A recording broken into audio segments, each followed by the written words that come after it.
19h30 à Abidjan, 20h30 à Kinshasa. Merci d'être avec nous sur RFI. Afrique Soir sur RFI. Mehdi Medeb. Bonsoir à tous. À la une, le divorce franchit un nouveau pas au sein de la coalition au pouvoir en Côte d'Ivoire. Le PDCI suspend ses 3 ministres au gouvernement du parti. La formation d'Henri Konan Bédié dénonce des cas de transhumance politique. Au Togo, la fin de l'affaire Nicodème Ayaho-Abia. Le député de l'opposition a pu enfin être admis au Ghana pour y être soigné.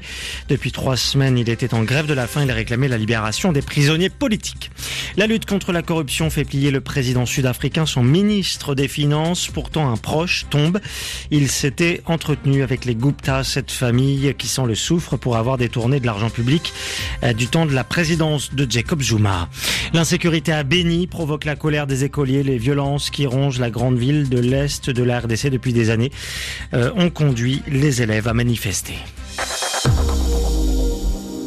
En Côte d'Ivoire, un nouvel épisode dans la bataille que se livre depuis des mois le parti d'Henri Konan Bédié et la coalition au pouvoir. Le conseil de discipline du PDCI a exclu temporairement 17 cadres, dont 3 ministres en exercice pour transhumance politique. La correspondance de Pierre Pinto.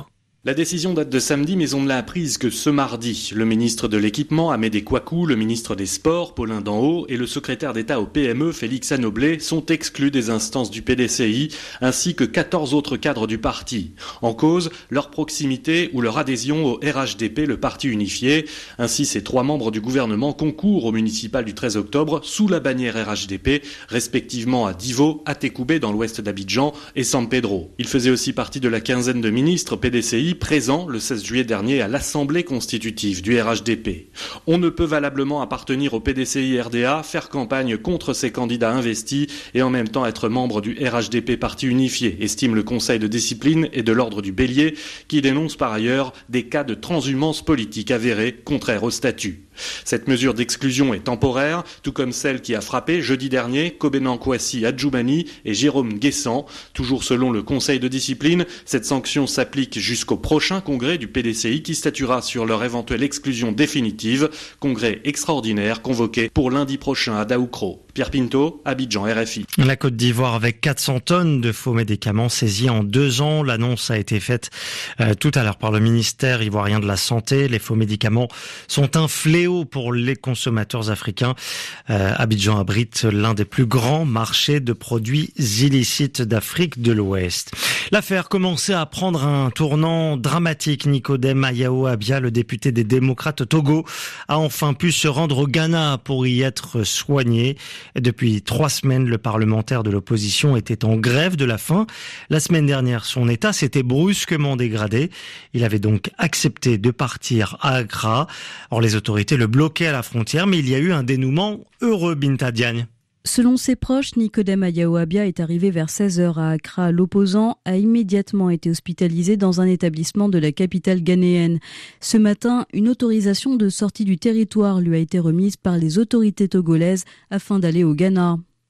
Tout est parti d'un bras de fer politique. Le 19 septembre dernier, l'opposant entame une grève de la faim, un geste de solidarité avec plusieurs leaders incarcérés à Lomé.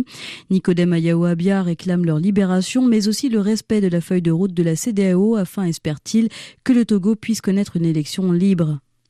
Mais au fil des jours, sa santé se dégrade. L'opposant veut se faire soigner au Ghana, pays médiateur dans le dialogue intertogolais. Les blocages administratifs se multiplient. Impossible pour lui de quitter le pays sans une autorisation de sortie du territoire. Mardi dernier, l'opposant est refoulé à la frontière par les autorités togolaises. Tout ceci, c'est de la comédie, déclare alors le ministre togolais de la Sécurité. De retour à Lomé, Nicodème Ayaho-Abia est interné dans un hôpital. Ses soutiens continuent de faire pression pour lui obtenir une autorisation de sortie du territoire, une pression qui aura finalement porté ses fruits. Les Nations Unies et l'Union africaine font pression sur le gouvernement de Djouba et sur les partisans de Riek Machar. Les 2 institutions demandent du concret des 2 côtés, du concret pour que la paix s'installe réellement au Soudan du Sud. Ils n'avaient plus le choix. En Afrique du Sud, le président a lâché son ministre des Finances, l'un de ses fidèles. Depuis des jours, l'opposition sud-africaine appelait au départ de son ministre des Finances. Finances. C'est donc chose faite. Nana Nene a reconnu sous la pression qu'il avait bel et bien rencontré les Gupta. Cette riche famille d'hommes d'affaires était très proche de l'ancien président Jacob Zuma. Les deux étant accusés d'avoir détourné des fonds publics. Il a donc finalement démissionné ce matin et c'est une victoire pour l'opposition sud-africaine et un revers pour Cyril Ramaphosa. Alexandra Branjon. 6 mois à peine après avoir été nommé ministre des Finances, Nana Nene n'a eu d'autre choix que de présenter sa démission et le chef de l'État que de l'accepter. Devant une commission d'enquête sur la corruption au sommet de l'État la semaine dernière, Nene avait révélé avoir été limogé par l'ancien président Jacob Zuma pour s'être opposé à des projets qui auraient bénéficié aux amis de l'ex-président, les Gupta. Mais par la même occasion, Nene avait dû admettre s'être rendu à plusieurs reprises au domicile de ces hommes d'affaires controversé, contredisant une de ses déclarations précédentes. L'opposition l'a aussitôt traité de menteur, dénonçant ses relations douteuses avec cette famille. Depuis, le scandale ne cesse de prendre de l'ampleur. Le président Ramaphosa, qui a fait tomber Jacob Zuma en se présentant comme le fer de lance de la lutte anticorruption, n'avait d'autre choix que de se séparer de son ministre. Ramaphosa perd donc un allié important, et ce alors que les membres du parti au pouvoir restés fidèles à Jacob Zuma tentent de lui mettre des bâtons dans les roues. Et c'est Titus Mboweni, l'ancien gouverneur de la Banque centrale, qui est nommé ministre des Finances. Il est le 5e à ce poste en l'espace de 3 ans. Au moins 180 000 Congolais ont été renvoyés d'Angola vers la République démocratique du Congo. D'après un responsable de la police locale, Luanda a lancé une opération sans précédent et très controversée contre les clandestins congolais impliqués dans le négoce de diamants.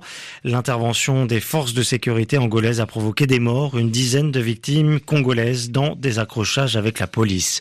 Des sanctions humiliantes, dégradantes, disproportionnées en RDC. Emmanuel Ramazani Shadari, le candidat du pouvoir pour la présidentielle de fin décembre, demande à l'Union européenne de lever les sanctions qui s'imposent à lui ainsi qu'à 14 autres personnalités congolaises.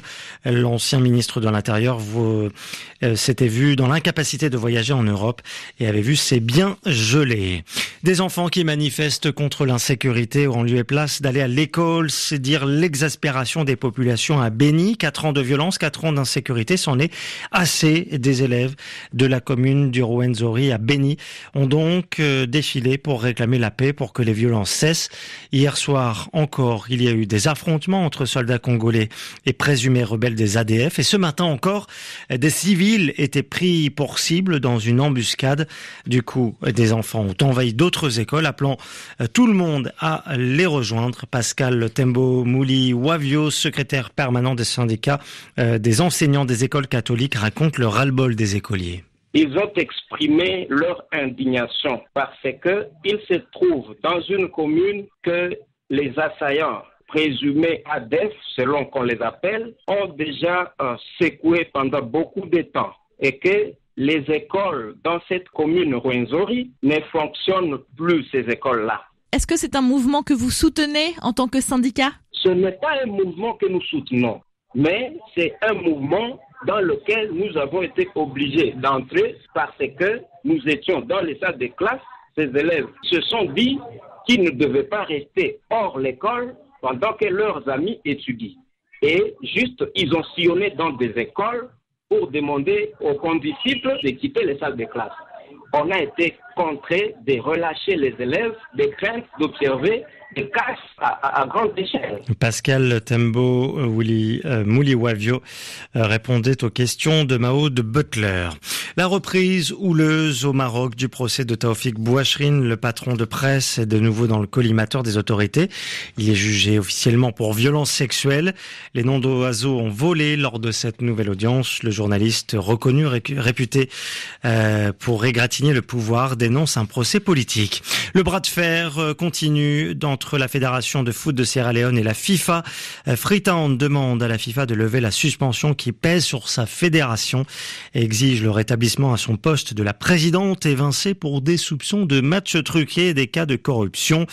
Pour le moment, le foot sierra-léonais est totalement bloqué, ne peut pas jouer par exemple son prochain match après-demain contre le Ghana en éliminatoire de la CAN. Fin de ce journal, on se retrouve à 22h30 temps universel pour la dernière édition d'Afrique Soir.